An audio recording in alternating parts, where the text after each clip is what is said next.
Leí la historia de Melanie, que cuenta que su hijito nació con una sonrisa en el rostro. Los hoyuelos, dicen los papis, nunca se le borraron de las mejillas. Cooper se llama el niño. Leí la historia, para ser honesto, ayer por la mañana, temprano. Nació en una familia cristiana, Cooper, criado en una granja, en una gran finca, lleno de animalitos, de caballos, gallinas, y casi una infancia perfecta. Allí en la finca, como ellos tienen dinero o están más o menos cómodos financieramente, tienen varios cochecitos playeros, así les llaman. Son cochecitos mecánicos donde pueden los niños jugar, andar. Generalmente lo hacen con sus papis. Y la finca tiene varias pendientes, y entonces lo divertido de esos cochecitos es que pueden descender por la pendiente y produce esa sensación de montañas rusas, pero sin moverse obviamente de la granja.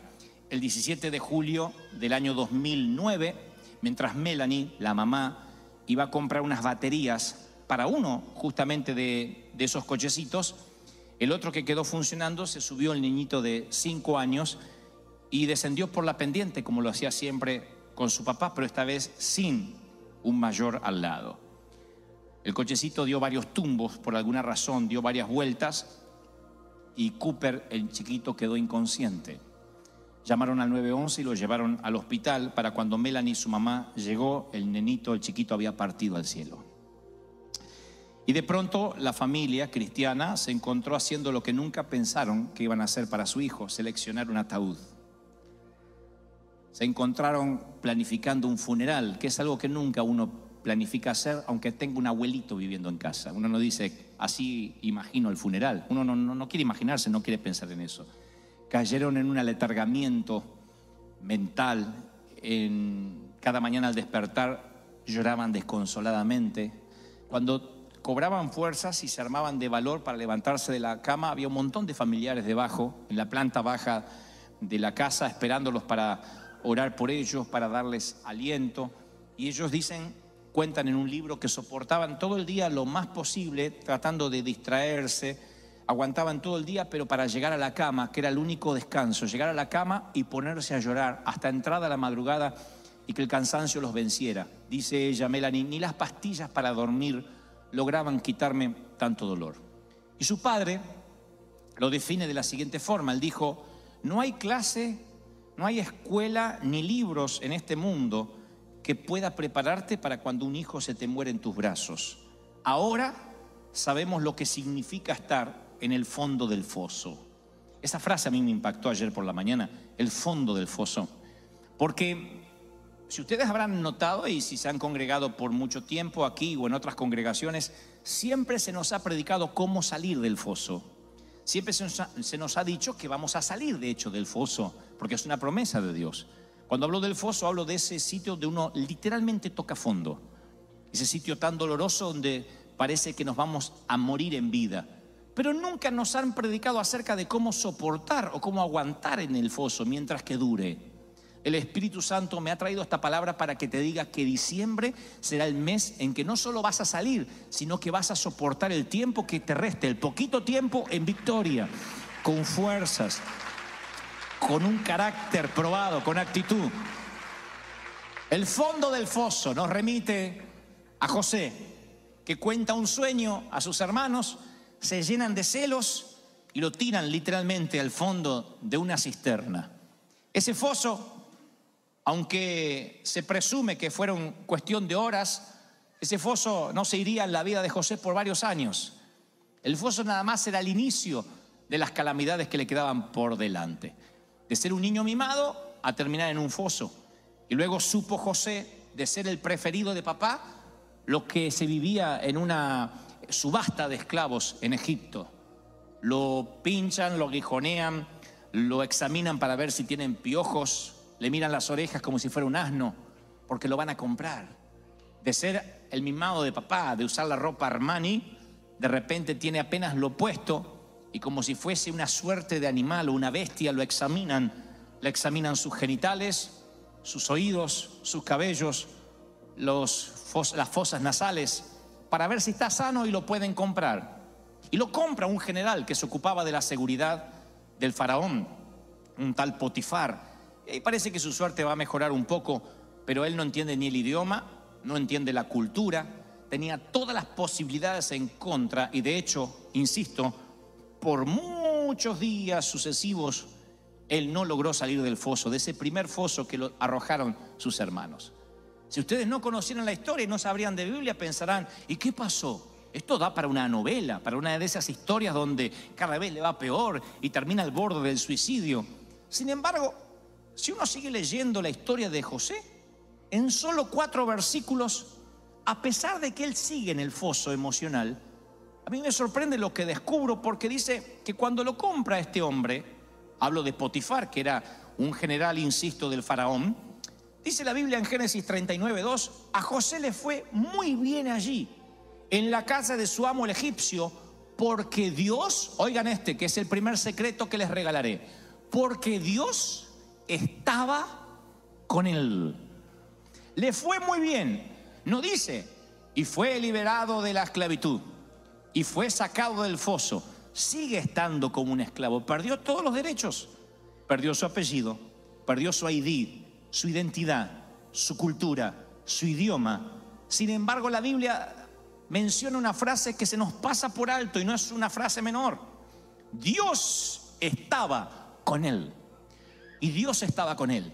Sigo leyendo y dice la Biblia, y el Señor estaba con José y las cosas le salían muy bien.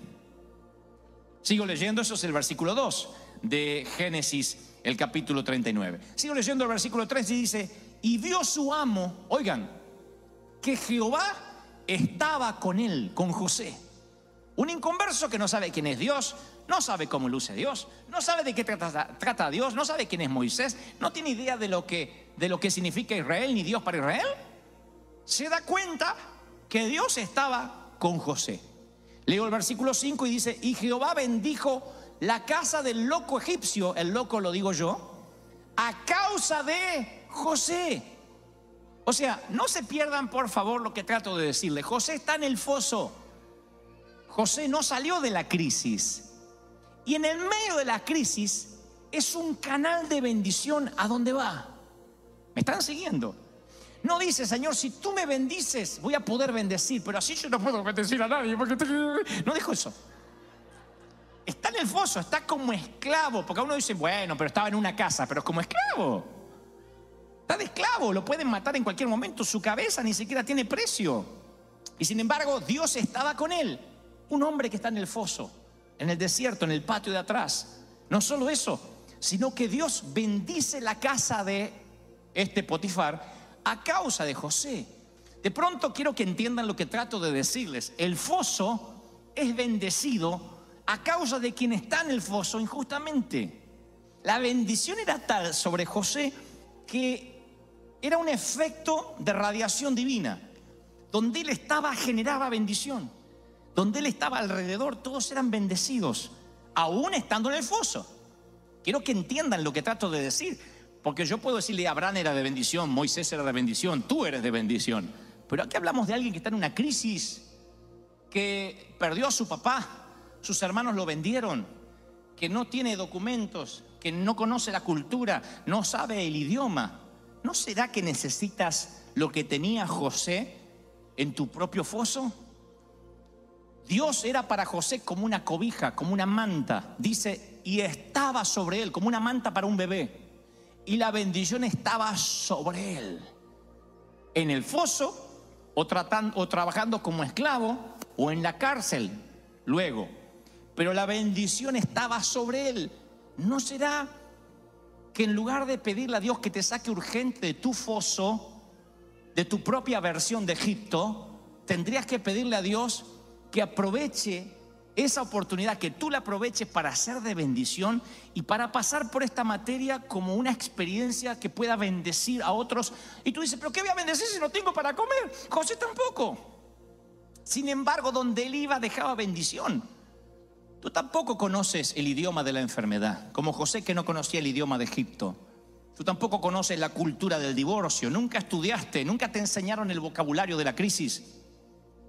Sin embargo, a lo mejor desde hace meses estás familiarizado con quimio, con nombres de enfermedades, cáncer, melanomas, palabras que antes no estaban en tu boca y que de repente empiezan a ser familiares. Entonces, ¿cómo me familiaricé tan pronto con la enfermedad, con la crisis? Es que cuando uno está en el foso no le queda otro que mirar lo que tiene a mano. Estás lejos de casa, solo, sin dinero, sin amigos. Pregunta, ¿te queda alguien? Tú dices, no. ¿Cómo que no? Dios cubriéndote, tapándote con su presencia, como lo hizo con José, poniendo su cobija sobre ti. ¿Se dan cuenta lo que tenemos? Dios, aún en el foso.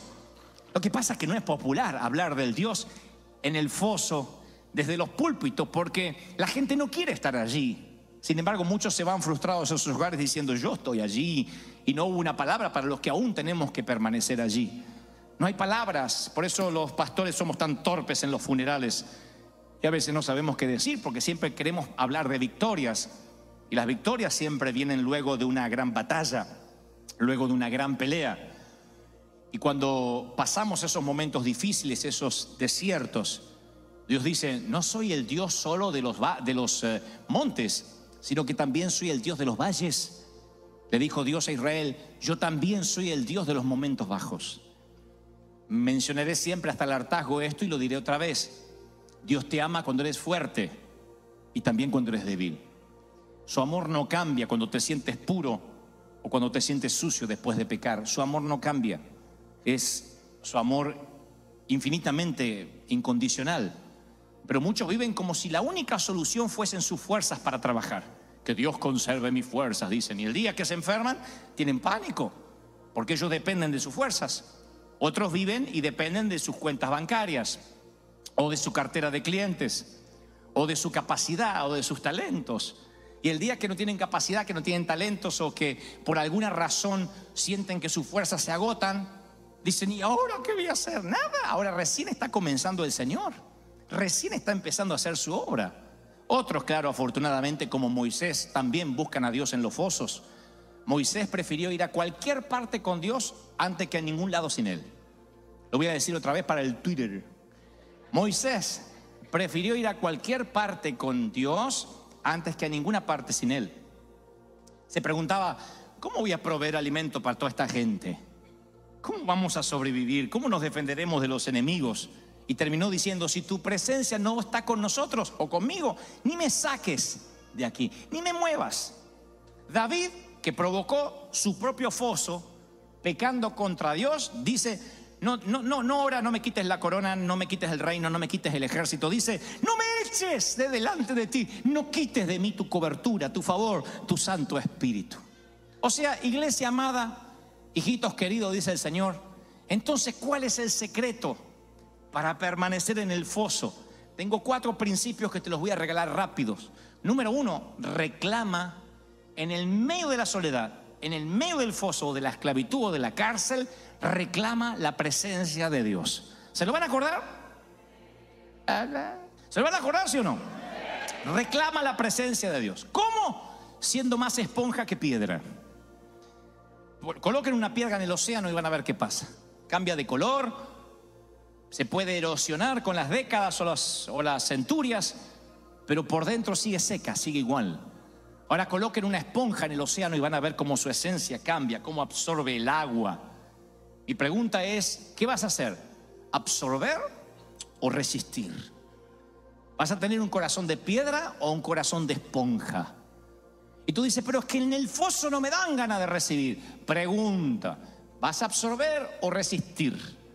Porque los corazones de piedra nunca salen del foso. Los corazones de piedra, aunque Dios los saque de ahí, les queda el rencor adentro, porque nunca el Espíritu Santo los pudo penetrar.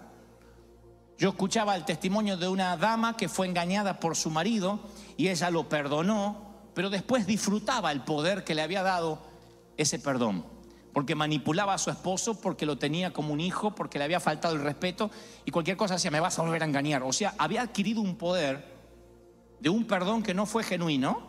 Y ella disfrutaba ese poder putrefacto, ese poder maquiavélico que le daba el que su esposo se hubiera equivocado.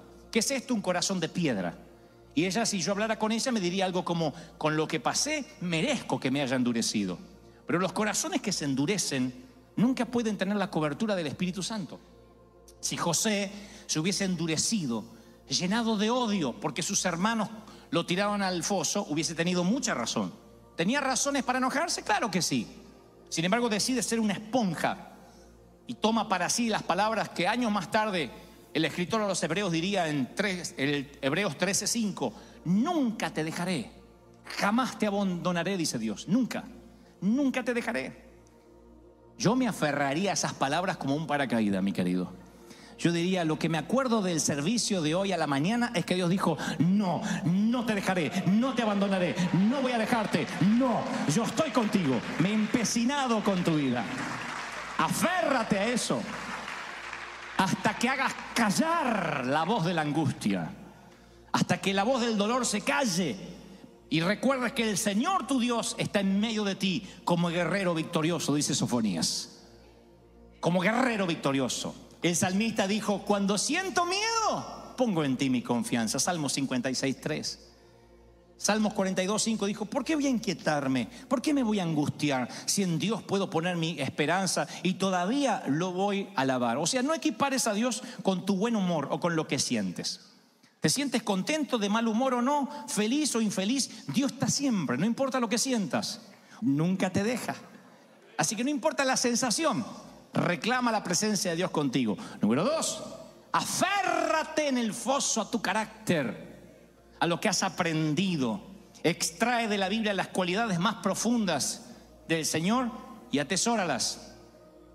Que cuando uno va al foso necesita aferrarse a todo lo que uno aprendió. Para eso venimos a la iglesia, para entrenarnos, para momentos duros, para los momentos lindos, para los momentos difíciles, para los fáciles. Yo siempre pienso: la tristeza puede llegar cuando se pone el sol, pero cuando más oscura esté la noche, nunca ha fallado, nunca, desde que nací, siempre está cerca el amanecer. Cuanto más oscura está la noche, siempre está cerca el amanecer. Alguien reciba esta palabra de parte del Señor. Cerca. ¡Aleluya! 3, además de aferrarte a tu carácter y reclamar la presencia de Dios, 3, manifiesta tu dolor en la oración. Oigan, noten que yo siempre digo: clamen. Cuando estás en un foso te tienes que caminar por toda la casa. Camina por toda la casa, pero tienes que acostumbrarte a esas oraciones persistentes. ¿Estás enojado con Dios? Díselo. A veces es mejor levantar un puño cerrado a Dios que darle la espalda e irse. Díselo. Si estás enojado, díselo. Abraham se enojó con Dios. Moisés tuvo varios enojos con Dios. Si tienes un enojo, tienes que decírselo. Tienes que decírselo desde lo profundo del corazón. Señor, arrepiéntete de lo que vas a hacer, porque esto no puede ser. Después te darás cuenta que eres un necio. Apenas Dios te explique un poquito. Decía San Agustín, hablando de santos: cuán hundidos en el foso están aquellos que ya ni siquiera claman por salir. Para el Twitter. Cuán hundidos están en el foso aquellos que ya ni siquiera claman por salir. Vieron que hay gente que le gusta el foso, porque les voy a contar. La cloaca es repugnante y repulsiva al principio. Luego te acostumbras al olor a cloaca. O nunca han estado en un baño público de esos que carecen de higiene desde hace muchos siglos, pero tienes que ir porque no te queda otra, sino también vas a carecer de higiene. Y llegas y dices: qué olor, qué olor, qué olor. Al poquito tiempo sientes olor a pino. A pino silvestre. Y no siente porque se te acostumbra. Y hay gente que llega al foso, a la cloaca, y dice: ay, como Dios. Y después se acostumbra a la autoconmiseración, a que le tengan lástima. Hay gente que le gusta bien el pozo. Por eso hay gente que nunca quiere prosperar, siempre quiere que le den. Siempre quiere que lo bendigan. Hay gente que nunca da, quiere que le den. Es más bienaventurado para ellos recibir que dar. Son los que dicen: Señor, heme aquí, envíalo a él. Pero ellos quieren la bendición, toda la bendición, y que vaya el otro a trabajar. Pero ellos quieren la bendición. Se acostumbraron a vivir en el foso. Y cuando estás en el foso no te tienes que acostumbrar, tienes que reclamar salir y enojarte con Dios. Y por último, Apóyate en la familia espiritual. El domingo pasado Dios nos dijo, tú no puedes elegir los padres, pero puedes elegir los mentores. Olvídate de los ermitaños, no funcionan en esta vida, de irte a una isla desierta. Adhiérete más que nunca a la familia de Dios si estás en el foso. Donde están reunidos 2 o 3 en mi nombre, allí estoy en medio de ellos. Cierta vez Israel peleaba contra Amalek y Moisés recibe una estrategia de Dios que mientras que Josué pelearía la batalla física allí abajo en el valle, él pelearía la batalla espiritual en oración en el monte. Y no pudo hacerlo solo, tuvo que orar con Aarón y Hur, que le sostenían los brazos. Y mientras que él tenía los brazos arriba, Israel ganaba, prevalecía.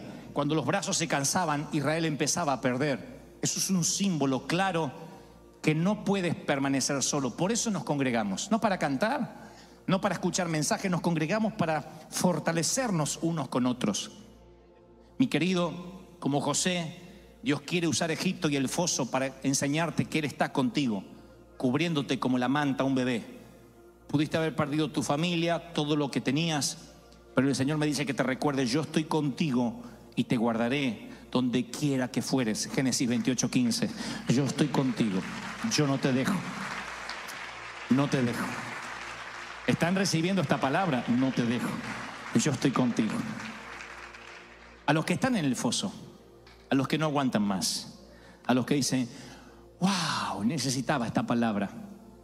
El Señor me dice que nunca te ha dejado, nunca te perdió de vista.